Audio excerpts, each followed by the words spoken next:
আজকে আবার সকাল সকাল ব্যথা খেতে হলো, তবে হ্যাঁ আজকে রক্ত দিতে হয়নি, আজকে আমার ছিল টিটেনাসের ডোজ।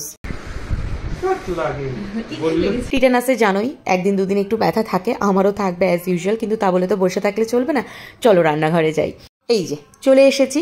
তবে হ্যাঁ আজকে শুধু রান্না করব না, ভাবলাম রান্না করতে করতে তোমাদের কয়েকটা প্রশ্নের জবাবও দিই, মানে কিউএনএ টাইপের। তবে বসে বসে আলাদা করে না দিয়ে কাজটাও করি, সেই সঙ্গে উত্তরগুলোও দিয়ে দিই। তবে তার আগে দাঁড়াও ভাতটা বসিয়ে নিই। এবার চলো প্রশ্ন উত্তর শুরু করা যাক। সবার আগে আমার কাছে একটা প্রশ্ন এসছে, অনেকেই করেছে অনেকদিন ধরে, সেটা হচ্ছে দিদি তোমার বয়স কত? তবে যখনই জিজ্ঞেস করেছে আমি উত্তরটা দিয়েছি, আজকে আরও একবার দিয়ে দিই। সেটা হচ্ছে আমার এখন বয়স হচ্ছে 34+। এদিকে দেখো বরমশাইকে আবার পাঠিয়েছিলাম চিংড়ি মাছ আনতে, সে আবার চিংড়ি মাছ নিয়ে এসেছে।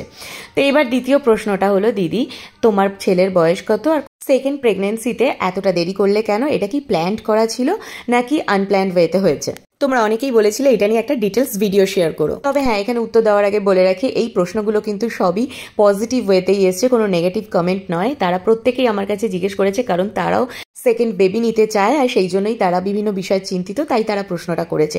ও হ্যাঁ, আরও একটা প্রশ্ন হচ্ছে সুগারে বেবি নিলে কি কি সমস্যা হয় না হয় সেই ব্যাপারে। তো চলো এবার উত্তরটা দিই। প্রথমত হলো আমার ছেলের বয়স এখন 10, আমার বয়স 34। আর হ্যাঁ সেকেন্ড বেবি কিন্তু আমরা প্ল্যান করেই নিয়েছি, কোনো আনপ্ল্যান্ড ওয়েতে হয়নি। প্রথম থেকেই আমাদের ইচ্ছে ছিল যে দুটো বেবির মধ্যে এজ গ্যাপটা একটু বেশি রাখবো। কারণ আছে অনেকগুলো।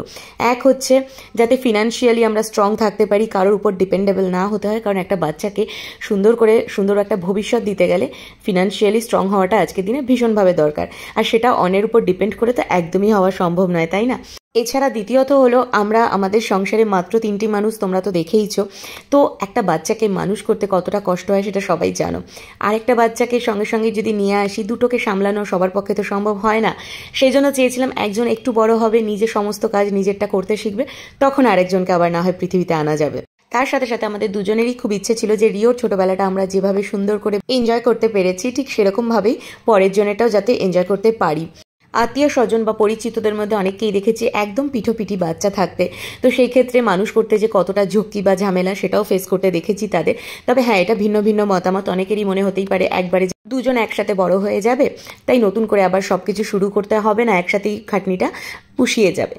তবে সবার চিন্তাধারা তো সমান নয়। আমরা যেরকম ভেবেছিলাম যে না, দুজনেরটা সুন্দর করে যাতে বড় হওয়াটা এনজয় করতে পারি, তার জন্য অবশ্যই সময় নেবার, যেহেতু আমাদের হাতে সময়ও ছিল, আমাদের বয়সটাও রয়েছে এখনো, কারণ 34 আজকে দিনে দাঁড়িয়ে কিন্তু কোনো বয়স নয়। অনেকে তো এখন সবে বিয়ে করে সংসার শুরু করছে। হ্যাঁ অনেকেই বলেছো যে দিদি জানো তো ভীষণ লজ্জা করে, লোকে কি বলবে, তাই এগোতে পারছি না। তো সেই ব্যাপারে বলি, আমি কোনোদিনই লোকের কথায় কান দিইনি, তাই কে কি ভাবলো কে কি বললো তার পরোয়াও করিনি। আমার যেটা মনে হয়েছে ঠিক, আমি সেই কাজটাই সবসময় করি। কারণ আফটারঅল দিনের শেষে বাস্তবটা কি জানো, তোমার সন্তানকে তোমাকেই মানুষ করতে হবে, অন্য কেউ তার দায়িত্ব নেবে না।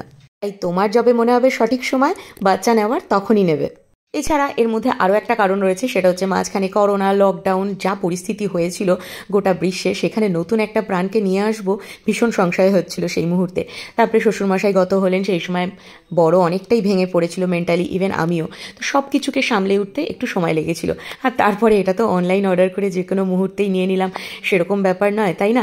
এবার আসি তোমাদের আরেকটা প্রশ্ন, সেটা হচ্ছে সুগারের মধ্যে বেবি নিলে কোনো সমস্যা হয় কিনা। না গো, আমার দুটো বেবি সুগারে, মানে ফার্স্ট বেবি রিও সুগারেই হয়েছিল, আর এই বেবিও তাই।